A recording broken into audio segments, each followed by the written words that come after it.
Kif aħna ħbib, nispera li tinsabu tajbin.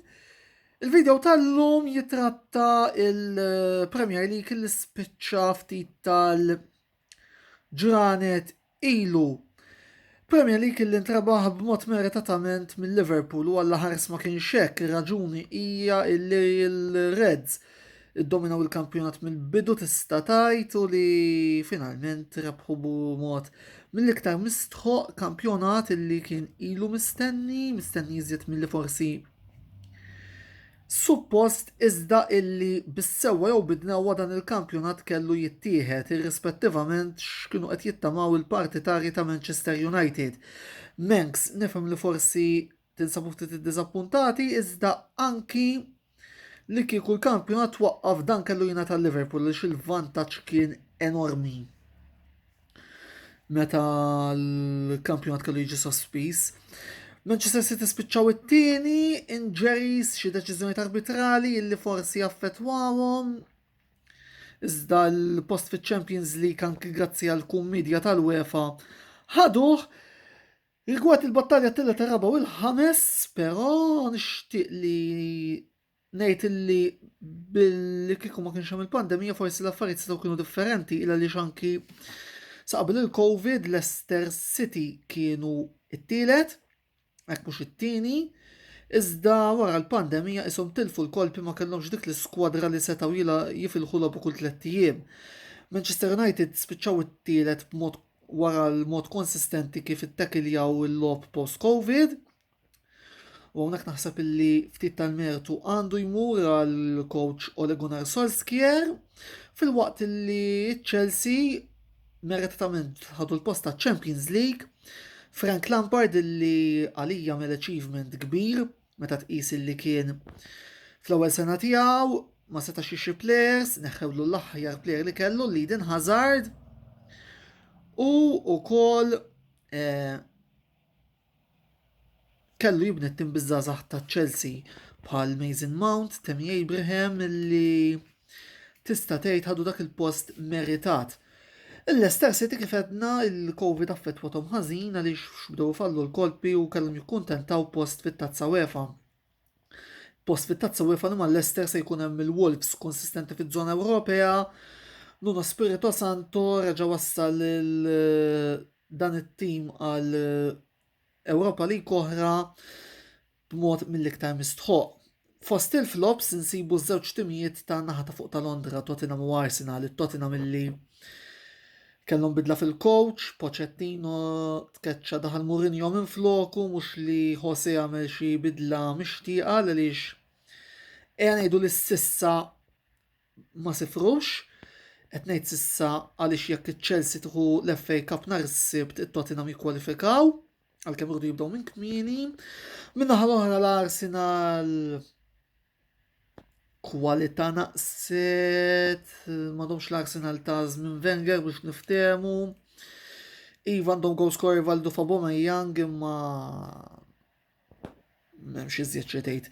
Post f'nofs il-klassifika li sfortunatament huwa il-post fejn Arsenal jinsabu bħalissa u il-post li sfortunatament bħalissa huwa iżjed adattat għalihom. Min-naħa l-oħra Sheffield United kienu qegħdin jiġġieldu l-post fl-Ewropa iżda sfortunatament fl-aħħar ftit logħbiet qabdu n-niżla. Ma kienx jiddispeċini kieku Sheffield United irnexxihom ukoll jaslu ara l-Ewropa. Min-naħa l-oħra fin-naħa t'isfel bqajt sorpriż il-free fall li il-Bournemouth kellhom kienu mhux ħażin iżda bdew jitilfu l-lob f'daqqa u spiċċaw ġew relegati ma' Norwich illi qishom minn dejjem kienu maqtuwajn. U t-tielet tim kien il-Watford u fuq il-Watford nixtieq ngħid kelma żgħira jiddispjaċini hawn xi supporters tal-Watford imma ħadd pjaċir bir-relegazzjoni tagħhom u ħanispjega għaliex. Għaliex inti meta jkollok coach illi jaqilak mill-aħħar ġeb li kont fil-miliet iwaslek għal pożizzjoni ta' raba mill-aħħar ma tkeċċieħx fl-eqqel ta' battalja ta' relegazzjoni, ħalli tkeċċieħ fl-aħħar tal-istaġun kellek tkeċċieħ il-Nigel Pearson, imma kont iżommu hemm tħallih isalvak u mbagħad tkeċċieħ. Dan ma ġarax, mela eżis Hornets ħowdu l-ħaqkom. Ħadd pjaċir li salvaw l-Aston Villa, tim li huwa postu fil-Premier League, mhux se niddejjaq ngħid ukoll li John Terry huwa plejer li kont nammira u nixtieq nara bħala coach jisarra fi żjed il-qudiem għal daqstant anke ħabba fi ħadd pjaċir li salvaw. Kollox ma kollox nistgħu ngħidu hekk li kellna Premier League mill-iktar interessanti.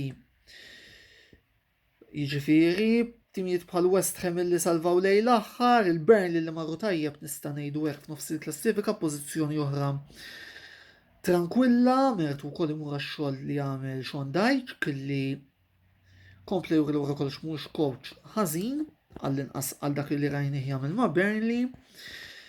Telaw żguri issa Leeds fl-aħħar u qed nieħu pjaċir li nara tim bħal Leeds hemmhekk għaliex dak huwa l-post ta' Leeds fil-Premier League, ma nazzardax ngħid ukoll mal-ewwel 10. Ritorna l-West Bromwich Albion taħt il-coach Slaven Bilic u issa naraw min se jakkumpanja lil dawn it-tnejn mill-playoffs. Il-Brentford li kien tim ta' Johnny Buttigieg, Cardiff u Swansea raba tim mhux in-Nottingham Forest raba tim mhux qed jiġini frasi. L-awards naħseb li marru fejn kellhom imorru Jurgen Klopp bħala l-manager tas-sena rajt li sow u Jordan Henderson bħala l-kaptan kellu jirbaħ il-plejer tas-sena, naħseb li huma żewġ unuri meritati, special mentions imorru għal Frank Lampard, Ole Gunnar Solskjaer fejtlu l-managers fil-waqt u anki Wild, skużawni ta' Sheffield United fil-waqt li fejtlu players special mention tmur għal Mane li kien strumentali biex il-Liverpool ħadu l-lik. Martial li kien strumentali għal ran konsistenti li kellhom il-United flimkien ma' Rashford u Greenwood. U Adama Traore li wkoll kien deċiżiv biex Wolves ħadu l-post fit-tazza UEFA.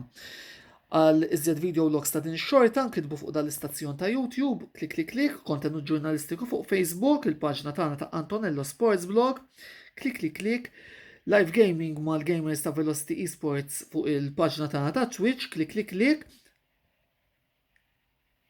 Għajdu li x'taħsbu fuq dan il-video log u jekk taqblux ma li qed jiena. Jekk tridu fuq il-kummenti tagħna ta' YouTube u fuq il-kummenti tagħna fuq il-paġna ta' Facebook, kif tagħmlu dal-affarijiet kollha għamlu li xjaten tridu. Ħudu ħsieb!